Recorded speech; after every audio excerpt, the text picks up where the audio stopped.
Now, Zimbabweans in South Africa with the Zimbabwe Exemption Permit, ZEP, are worried by the risk of their children losing their education if the court rules against their continued stay in the country. ZEPs are set to expire on 30 June 2023, and this will result in tens of thousands of Zimbabweans being forced to return home from South Africa. This will in turn force thousands of Zimbabwean children in schools in South Africa to leave. Last month, a full bench in the Gauteng High Court in Pretoria reserved its judgment in the case brought by the Zimbabwean Exemption Permit Holders and other civil society organizations against the South African government.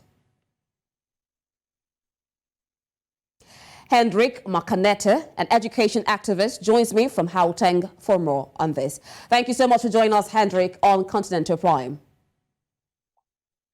Thank you very much indeed. So, Hendrik, how will the ending of the Zimbabwe Exemption Permit holders affect their children's education? Well, the termination of the Zimbabwean exemption permits will negatively affect the children of the holders who are expected to return to their country of origin by the end of June 2023.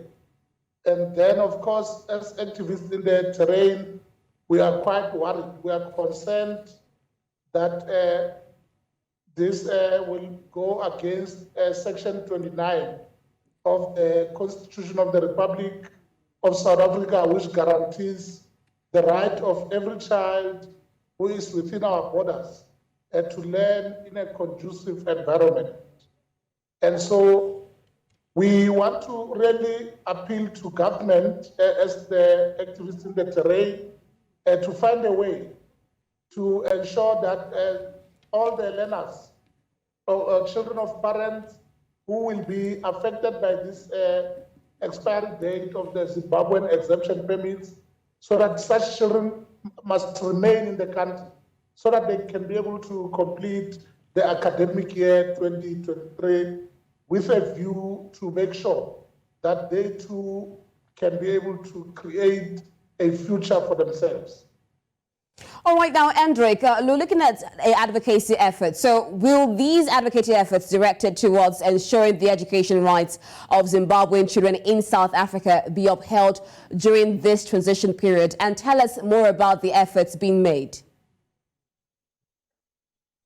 Well, you will recall that, this Zimbabwean exemption permit was granted by the South African government during the turbulent years of the late President Robert Mugabe, when the situation in that country was untenable.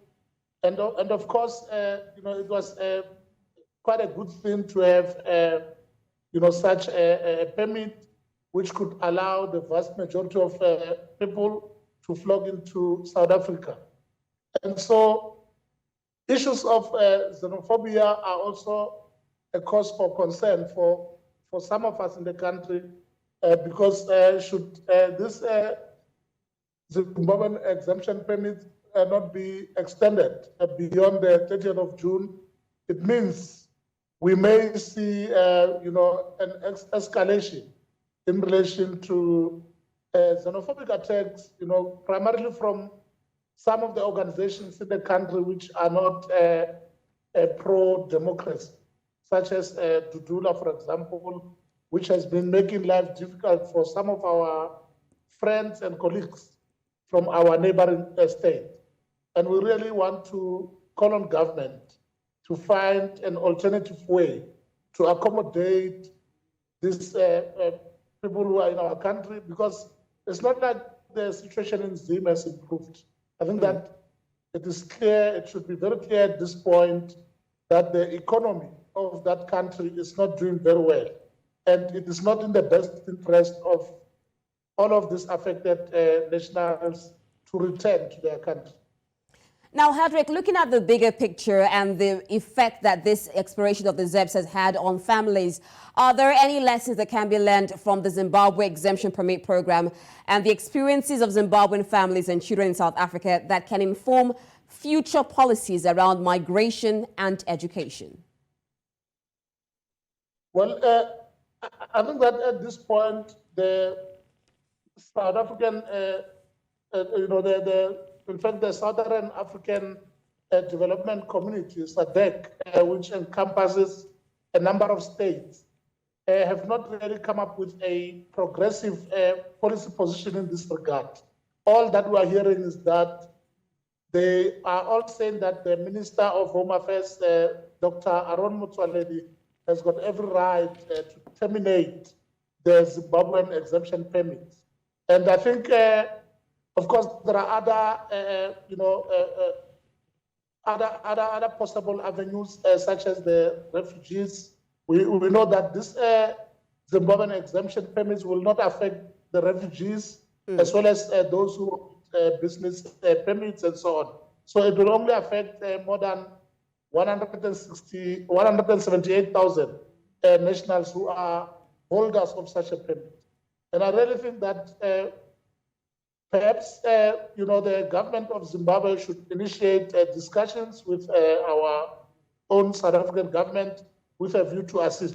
But up to now, there is no political will that we see coming from our sister country in Zimbabwe.